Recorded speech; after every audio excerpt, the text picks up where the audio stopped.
Chegamos no segundo episódio da série de mensagens DNA. Uma série onde a gente tem falado sobre os 5 Cs. Começamos na semana passada e durante 5 domingos nós vamos mergulhar juntos em 5 características, 5 palavras que representam muito pra gente. São valores vitais daquilo que nós queremos construir, não só como igreja, mas também como seguidores de Jesus. E eu quero relembrar com vocês aqui cada um dos Cs que nós vamos trabalhar ao longo desse mês. Então começamos pelo caráter semana passada, comprometimento, competência, comunhão e cultura. Semana passada falamos sobre caráter na perspectiva do Barnabé. Conhecemos a história de um homem que era um excelente exemplo de alguém que vivia apontando para Jesus. Alguém que construiu uma caminhada exemplar. Vimos que caráter não é sobre perfeição. Porque quando a gente chega na igreja, somos algumas vezes julgados. Porque a gente pisa na bola, pisa fora da faixa, alguém já fala, mas você não é crente? Ei, isso quer dizer, não é sobre perfeição, é sobre aperfeiçoamento. Foi isso que a gente aprendeu na semana passada. E hoje a gente vai falar sobre o C do comprometimento. Hoje, comprometimento. E eu quero desejar um feliz Dia dos Pais para todos os pais que estão aqui. Você que talvez tenha um dia um pouquinho mais triste hoje, porque não tem mais o seu papai por perto, que o Senhor console o seu coração, que não seja um dia de tristeza, mas seja um dia de boas memórias. E por ser Dia dos Pais, eu escolhi um pai para a gente poder trabalhar aqui. A história de um pai chamado Jairo. Quantos aqui tem algum amigo que se chama Jairo? Ficou mais fácil hoje, né? Barnabé, ninguém conhece nenhum. Mas Jairo ainda entra ali na nossa... já é algo mais familiar. Um homem desconhecido por muitos, como Barnabé também era, mas que deixou um legado gigante através de um simples e profundo encontro com Jesus. Então, eu queria pedir para que você abrisse sua Bíblia em Marcos, capítulo de número 5. Marcos, capítulo de número 5, a partir do versículo 21.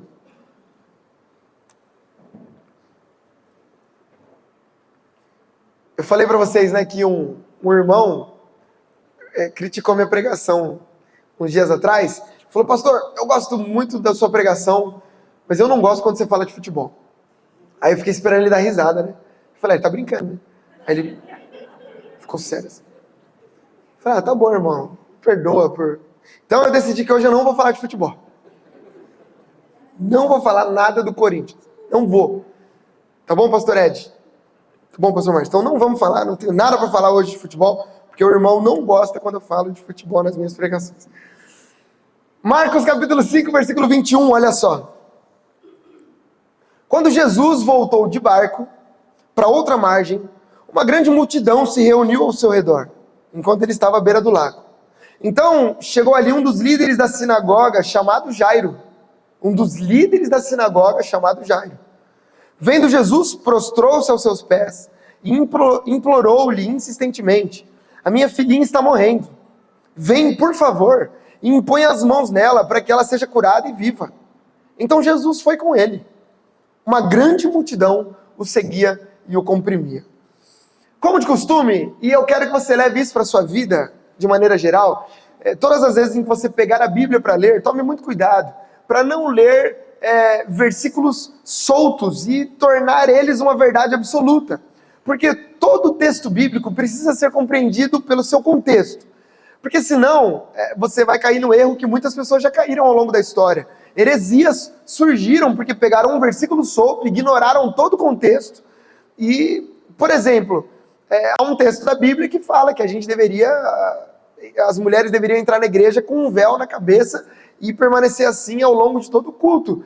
Mas há um contexto para isso. Então, toda vez que você pegar o texto bíblico, pense no contexto onde ele está inserido. Por exemplo, nós estamos aqui diante de um texto onde Jesus ele está voltando de dias intensos na sua caminhada ministerial. Jesus trabalhou muito, Jesus pregou muito, tanto que alguns versículos atrás, Jesus acaba de expulsar um demônio de um cara, de uma outra cidade. Então ele está vindo de dias muito intensos de serviço ministerial. Agora ele chega em Cafarnaum. E Cafarnaum, a gente vai perceber que é um território que foi feito meio que uma base para o ministério de Jesus. De tempos em tempos, Jesus volta para Cafarnaum. De tempos em tempos ele volta para lá. E aí ele está voltando desses dias de muito trabalho. E ao invés de encontrar um lugar de descanso, ao invés de encontrar um ambiente tranquilo, onde ele fala assim, beleza, trabalhei muito e agora eu posso descansar um pouco. Pelo contrário, a multidão descobre que Jesus está em Cafarnaum e aperta Jesus. Uma multidão cerca Jesus mais uma vez. E aí no meio dessa multidão vem um homem abrindo espaço e o nome dele é Jairo. Agora é importante a gente saber, Jairo não é um homem qualquer. O Jairo, ele é um homem muito importante, muito reconhecido na sua época, porque o texto diz que ele era um dos líderes da sinagoga. A sinagoga, só a título de comparação, que a gente poderia trazer uma aula só sobre a atuação da sinagoga, mas a sinagoga era a igreja da época. Então, o templo era o lugar dos sacrifícios, a sinagoga o lugar do ensino. O culto religioso judaico acontecia dentro da sinagoga. A função do líder, do chefe da sinagoga, incluía manter esse lugar funcionando bem. Então, ele que organizava os cultos públicos, ele que garantia que tudo fosse feito de acordo com a tradição judaica.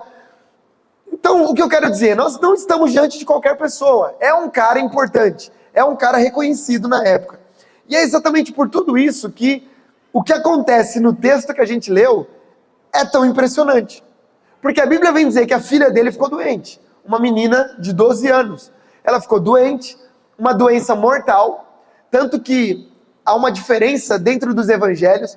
Tem algum evangelho, se eu não me engano, Mateus e Lucas, falam que a menina já estava morta quando ele saiu de casa. Outro, como Marcos, está falando que a filha dele está à beira da morte, está morrendo. E eu não duvido que, por conta da atuação dele dentro da sociedade, ele já tinha usado tudo que podia para poder resolver esse problema. Ele deve ter gasto muito dinheiro, ele deve ter pedido, por conta da sua influência, para muitos amigos, mas nada foi suficiente. É aí que ele decide a última cartada. E qual é a última cartada? Recorrer a Jesus. Hoje soa bonito dizer que o Jairo foi até Jesus, mas na época isso é uma afronta. Um líder da sinagoga ir até Jesus era algo inadmissível, porque os líderes da sinagoga olhavam para Jesus com desprezo. Jesus para eles era um impostor, se chamava de Messias, se chamava de Filho de Deus, mas estava ali justamente para tentar apagar a influência dos líderes religiosos da época. Então, era um grupo que não se dava com Jesus. E aí encontrar o Jairo correndo o risco de se tornar alvo da indignação, da rejeição dos seus próprios amigos, dos seus próprios colegas de ministério, é algo que a gente precisa analisar com carinho. A Bíblia, então, diz que ele chega diante de Jesus, e a Bíblia diz que ele já se prostra. A primeira ação do Jairo é se colocar de joelhos diante de Jesus, num gesto de reverência, num gesto de adoração, num gesto de alguém que reconhece a autoridade de Jesus acima da sua própria autoridade. E aí, sem rodeios, sem tentar impressionar Jesus, ele simplesmente implora para que Jesus fosse até a sua casa salvar a sua filha que estava à beira da morte. Eu confesso para vocês que eu acho isso maravilhoso, porque nós estamos diante de um homem que está fazendo um pedido desesperado, mas também um pedido cheio de esperança. Porque é como se o Jairo estivesse dizendo, se Jesus entrar na minha casa, as coisas vão ser diferentes. Alguma coisa vai acontecer se Jesus decidir entrar na minha casa. E aí o Jairo se prostra e diz, Senhor, por favor, vai na minha casa, vai salvar minha filha. E Jesus decide que ia com ele. Os dois começam a caminhar, e eu imagino o Jairo caminhando como eu caminharia. Porque se o Bruninho está morrendo em casa, e eu sei que Jesus pode salvar a vida dele, eu não ia andar devagar não, eu ia andar apressado. Você já viu, quando eu vou no shopping com o Bruninho ele vai fazer 2 aninhos. E aí o pezinho dele é pequeno, né? Então, eu tô lá na frente, eu olho para trás, tá o Bruninho perdido, olhando para as lojas, entrando, pegando doce, e aquele caos. E aí eu falo, Bruno, pelo amor de Deus, mano, vamos embora! Eu acho que o Jairo, ele tá assim com Jesus. Tá falando, mas Jesus vai parar para todo mundo para conversar? Não, vamos, pelo amor de Deus! Até que no meio do caminho, olha só o que a Bíblia diz que acontece. Marcos 5:24. Eu fiz alguns recortes aqui, tá bom? Uma grande multidão o seguia e o comprimia. E havia no meio dessa multidão uma mulher que padecia de hemorragia por 12 anos. Quando ouviu falar de Jesus, chegou por trás dele no meio da multidão e tocou no seu manto. Imediatamente a hemorragia cessou e ela percebeu no seu corpo que estava curada daquele mal. A mulher, sabendo o que lhe tinha acontecido, aproximou-se, prostrou-se aos seus pés. Então Jesus lhe disse: filha, a sua fé curou você. Vá em paz e fique livre do seu sofrimento. Quer dizer, cena bonita, né? A mulher curada.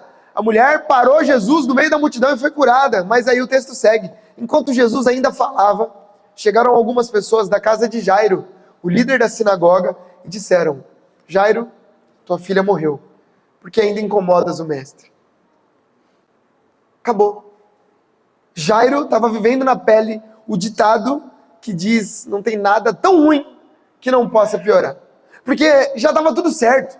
Ele saiu de casa. A parte mais difícil era encontrar Jesus. Era conseguir fazer Jesus decidir ir para a casa dele. E ele conseguiu.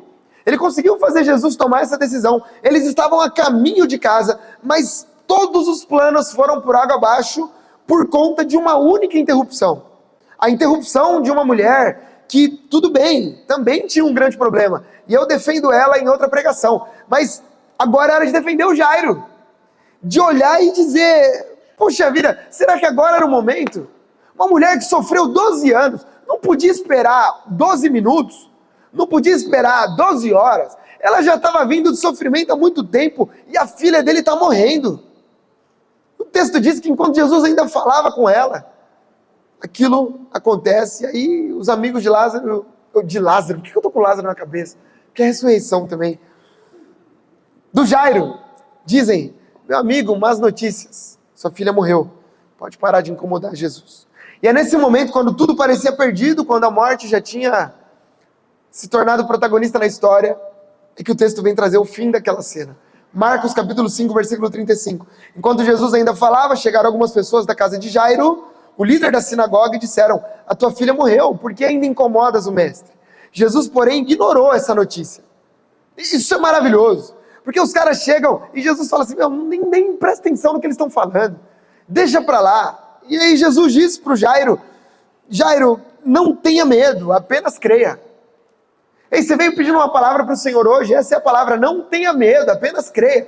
Pastor, mas as vozes estão dizendo que já morreu, está dizendo que está difícil, está dizendo que já foi. Ouça a palavra de Jesus, não tenha medo, apenas creia. Então Jesus não deixou ninguém segui-lo, senão Pedro, Tiago e João, irmão de Tiago. Isso aqui é muito bonito também, eu não vou pregar sobre isso, mas é interessante que Jesus, ele fala assim: meu, os incrédulos ficam para trás. Se você não crê que dá para fazer alguma coisa, já fica para trás, nem vai, nem entra, já fica para trás. Quando chegaram à casa do líder da sinagoga, Jesus viu um alvoroço, com gente chorando e se lamentando em alta voz. Então entrou e lhes disse: por que todo esse alvoroço e lamento? A criança não está morta, mas ela dorme. Todos começaram a rir dele. Ele, porém, ordenou que saíssem. Tomou consigo o pai e a mãe da criança e os discípulos que o acompanhavam. Entrou onde se encontrava a menina, tomando-a pela mão, disse: Talita cum, ou em outras versões, Talita cumi, que significa: menina, eu ordeno a você, levante-se. Imediatamente a menina, que tinha 12 anos de idade, levantou-se e começou a andar. Isso os deixou admirados. Ele deu ordens expressas para que não dissessem nada a ninguém e mandou que dessem à menina alguma coisa para comer. Quando a história está chegando ao fim, quando tudo parecia morto, acabado, no meio da tristeza, das lágrimas e do luto, Jesus olha para Jairo e solta o tipo de frase que a gente detesta ouvir no meio do caos: Jairo, não tenha medo, porque você está prestes a viver a melhor experiência da sua vida. Irmãos, às vezes a melhor experiência da nossa vida vai ser antecedida pelos piores dias da nossa vida. Faz parte da caminhada. Às vezes, para a cura chegar, a enfermidade tem que chegar. Às vezes, para a prosperidade chegar, a empresa tem que quebrar. Isso aí faz parte. Às vezes, para a restauração chegar, o casamento tem que ficar ruim. Essa é a realidade. Mas o que Jesus está dizendo é: Jairo, fica tranquilo, eu não perdi o controle. A morte não terá a última palavra na sua casa. É exatamente isso que acontece. A menina se levanta todos ficam admirados e o nome do Senhor é glorificado mais uma vez. De tantas realidades que esse texto traz, irmãos, eu quero hoje pensar com você, pensando no tema de hoje, sobre 3 níveis de comprometimento. 3 níveis para os quais todos nós somos convocados. Pastor, acabei de chegar na igreja. Você é convocado para esse nível de comprometimento. Pastor, quero ser mais parecido com Jesus. Essa realidade também é para você. O primeiro nível de comprometimento que o Senhor está nos chamando é para o compromisso que rompe barreiras. O compromisso que rompe barreiras. Irmãos, eu acho impressionante a convicção do Jairo em buscar a ajuda de Jesus. Porque eu já falei e quero repetir, o Jairo não era um homem qualquer. A gente viu aqui, ele era um líder, ele era respeitado, ele era formador de opinião, ele era uma referência espiritual. E aqui é um detalhe importante, naquele tempo, Jesus ele era mal visto pelas pessoas, pelos líderes religiosos. Mas olha só o que o texto diz, chegou ali um dos líderes da sinagoga, chamado Jairo, vendo Jesus, prostrou-se aos seus pés. Isso é muito bonito, porque a gente está diante de um homem que não está nem aí, ele não se importa com mais nada, ele simplesmente olha para Jesus e diz, esse homem pode transformar a minha história, esse homem pode transformar a minha casa. Diante da maior crise de toda a sua vida, ele simplesmente rompeu com o sistema, com o medo, com o peso da opinião alheia e se lançou aos pés de Jesus, como alguém que está dizendo, não importa o que vão pensar sobre mim, eu reconheço que Jesus tem mais para a minha vida. Eu creio, irmãos, que esse é o nível de comprometimento que o Senhor está nos chamando hoje. O lugar onde nós decidimos que Jesus vale mais do que a nossa imagem, que Jesus vale mais que o nosso conforto, que Jesus vale mais que a nossa posição ou que a nossa segurança, sem a menor preocupação com o que os outros vão pensar. Eu me lembro, já contei aqui outras vezes, quando eu comecei os cultos lá na Scania, né, antes de sair e vir trabalhar integral na igreja, eu comecei os cultos e eu me lembro que as pessoas falavam, alguns amigos, né? Mas o que vão pensar quando encontrarem a gente reunido numa sala com um violão no meio da produção inteira aqui, na hora do almoço, obviamente, a gente tocando violão, orando, todo mundo de mão erguida, aquela confusão que só a gente sabe fazer. Eu falei assim, mas o que vão pensar? Problema de quem pensar. Aí sabe o que aconteceu? Com o tempo, questão de um mês, aí vinha um gerente lá de não sei da onde, falava assim, eu fiquei sabendo que está tendo um culto aqui, eu posso participar? Pode. Eu olhava para a cara dele, tá bom, pode entrar, vai. Aí entrava, ele ficava lá no cantinho assim, paradinho, tipo assim, o que vão pensar se me virem aqui? Problema de quem pensar, irmãos. Sabe, eu preciso te dizer algo aqui com muito carinho, o medo do que os outros pensam pode ser um inimigo gigante do seu avanço no Senhor.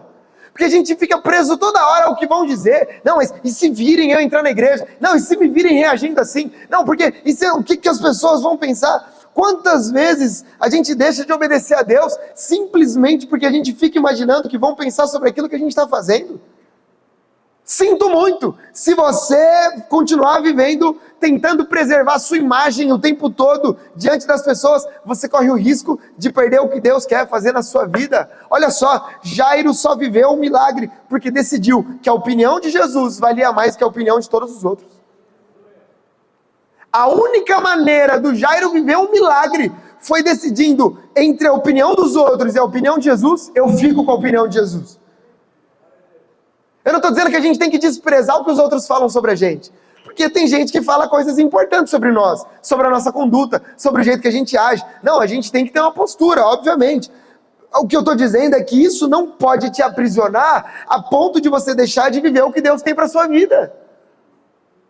E talvez essa seja a realidade que você está vivendo hoje. Talvez o que está morrendo na sua vida não seja sua filha ou um filho, mas talvez seja seu casamento. E você deveria se posicionar, deveria fazer algo diferente, mas você não faz por medo do que os outros vão pensar. Talvez é o seu ministério, talvez é um sonho, talvez a sua própria fé. E Deus nos trouxe aqui para dizer que o primeiro passo para ver o agir dele na nossa vida é romper com as barreiras que impedem a gente de chegar até o Senhor.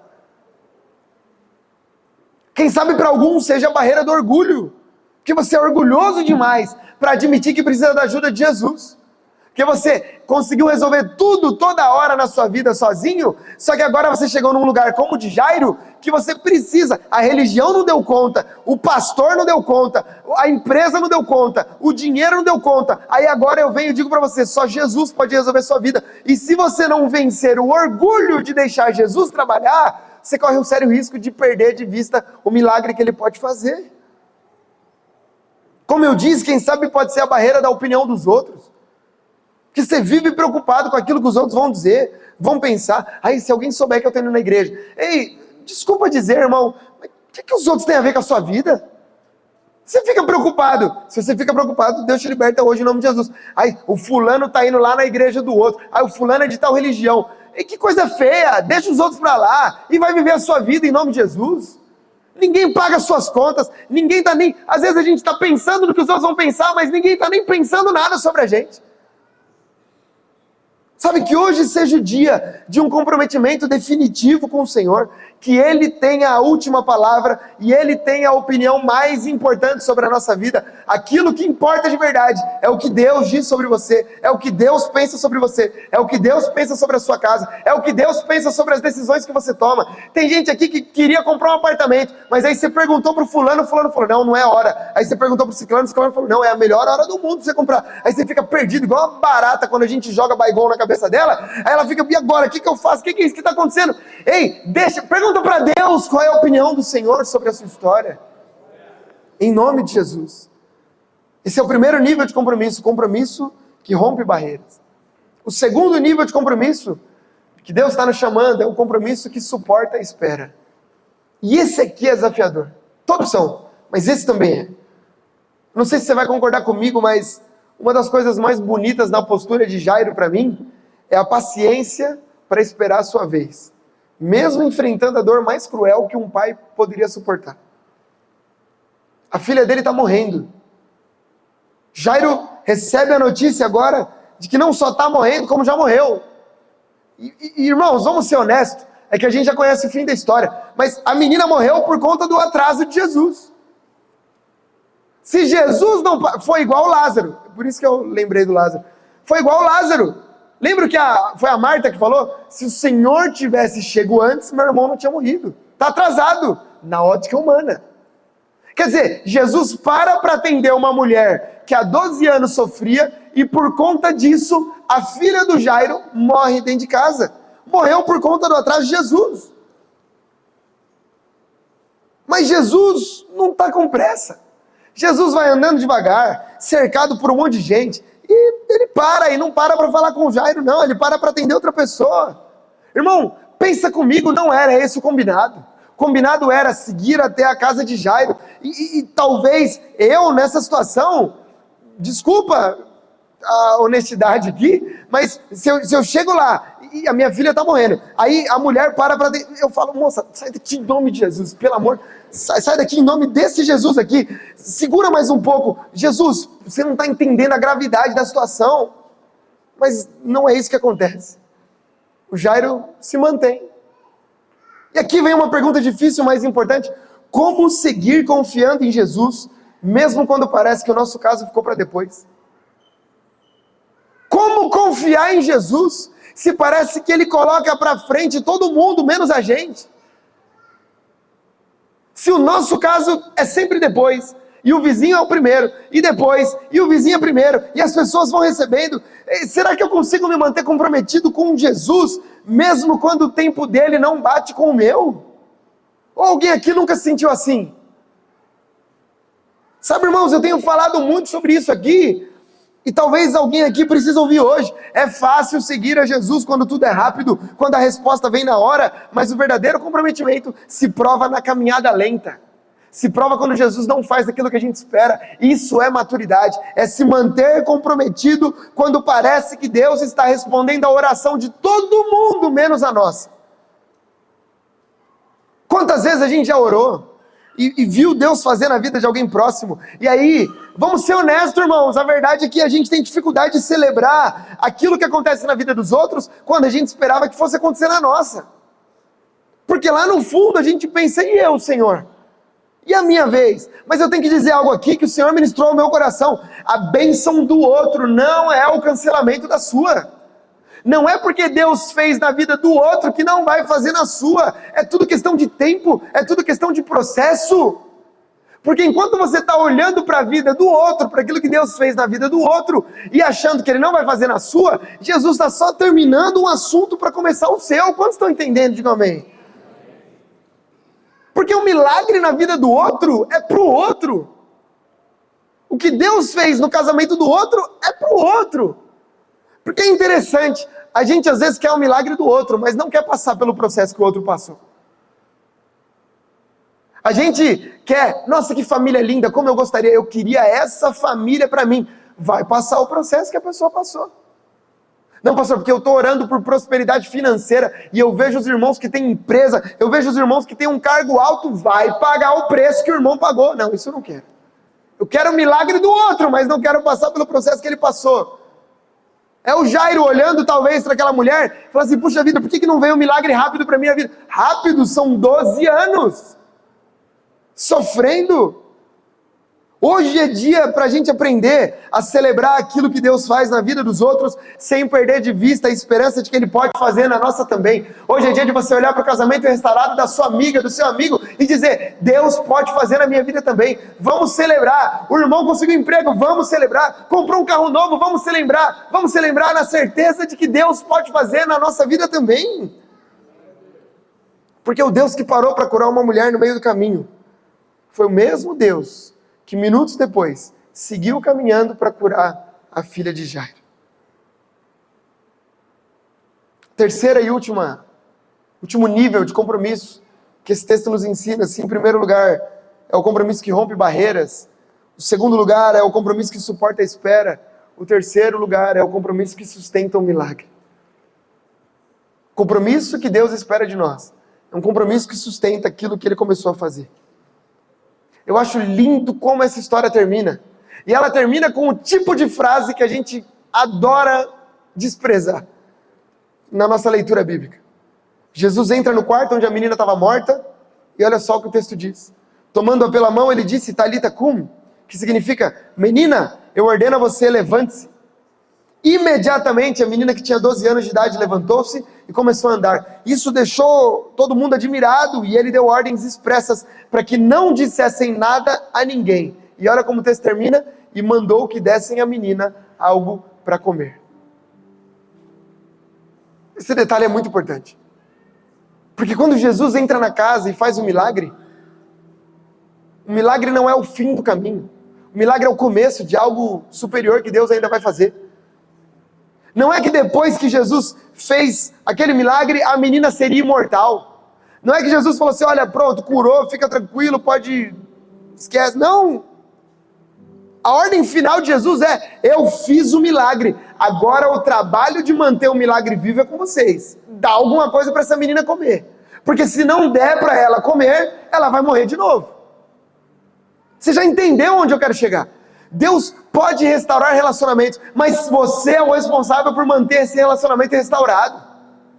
Deus pode abrir a porta de emprego, mas esse é um milagre que Deus faz. Mas e depois? Você é o responsável por sustentar esse milagre de pé. Sabe, alguém com uma saúde em colapso pode receber a restauração do Senhor, um ministério quebrado pode renascer, sonhos que tinham morrido podem ser ressuscitados, mas ao mesmo tempo em que Deus faz o milagre, Ele também nos convida a sermos parceiros ativos em sustentar esse milagre de pé. Eu estou pregando para pessoas que oraram por uma porta de emprego, Deus abriu a porta de emprego, e agora você está tratando esse emprego de qualquer jeito, o milagre vai morrer. Pastor, eu orei pelo meu casamento, Deus restaurou meu casamento, Deus transformou a minha história, mas agora se você tratar sua esposa mal, se você tratar o seu esposo mal, se você não cultivar, o milagre vai embora com a mesma velocidade que chegou. Tem gente que orou por uma igreja como a Adai. Você orou, você pediu, você disse, Senhor, faz um milagre, abre uma porta numa igreja legal, numa igreja que prega a palavra, numa igreja organizada. Se você não sustentar esse milagre de pé, vai morrer. Sabe, eu estou pregando aqui para pessoas que oraram pela cura. Você fez os exames, seus exames deram todos alterados, aí você ficou em choque, aí você falou, Senhor, por favor, coloca as coisas no lugar, vamos lá, o que eu preciso fazer? Eu organizo as coisas aqui, mas faz um milagre. Aí Deus falou, beleza, eu te dou mais alguns anos de vida, tá tudo certo. E você agora, para celebrar, tá comendo McDonald's todo dia. Se você não sustentar o milagre vai embora. Eu vim aqui te lembrar hoje, o trabalho de Jesus não nos isenta do nosso trabalho de cuidar daquilo que Ele nos entregou. Faça a sua parte. É dia da gente fazer a nossa parte. É dia de assumir o compromisso.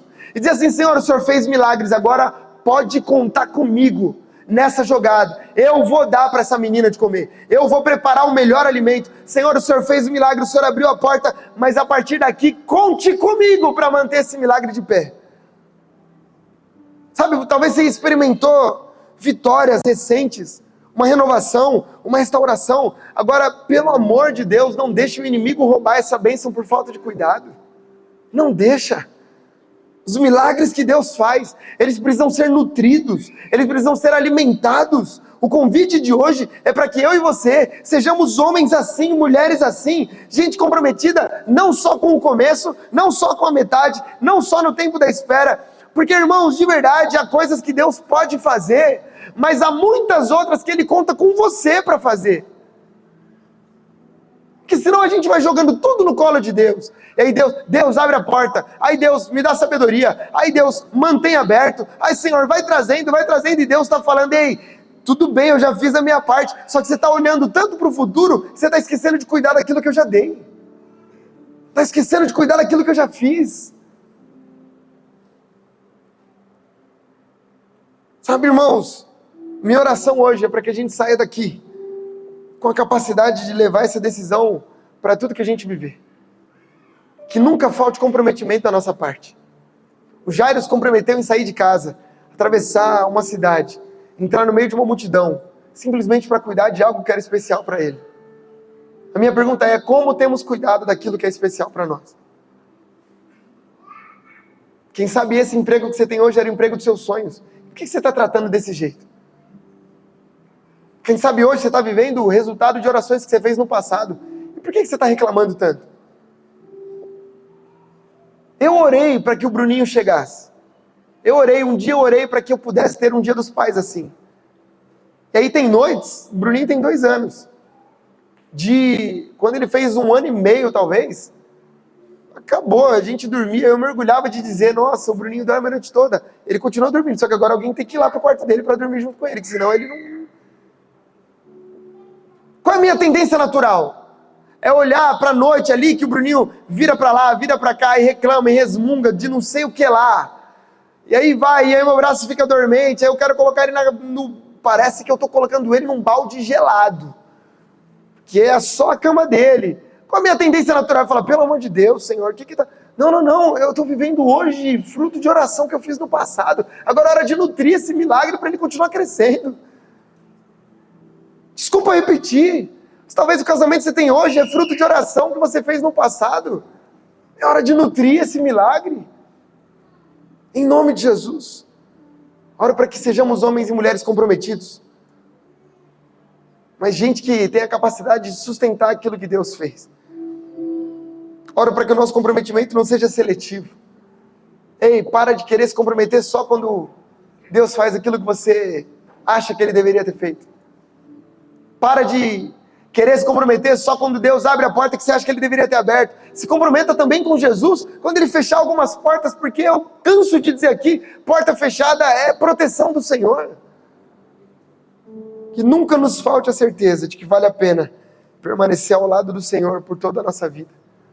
Você que entrou aqui hoje, talvez experimentando ambiente de morte, seja em qualquer área da sua vida, pode ter certeza, Deus pode transformar essa morte em um lindo testemunho para a glória do nome do Senhor. Apenas se comprometa.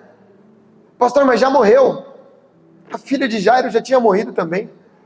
Deus pode fazer. Pastor, mas está morrendo. Tem uma mulher que há 12 anos estava morrendo também. Deus pode fazer. Eu vim aqui com uma palavra de fé e de esperança nesse dia para dizer, Jesus pode transformar a sua história mais uma vez. Jesus pode. A morte não terá a última palavra na sua vida em nome de Jesus. Não vai ter, apenas se comprometa para a glória do nome do Senhor. Eu quero orar por você, você pode fechar seus olhos. Deus, obrigado. Obrigado porque podemos confiar no Senhor. Não há nada impossível para o Senhor. Talvez seja impossível para os homens, mas para o Senhor não. Nada. Nem mesmo a morte.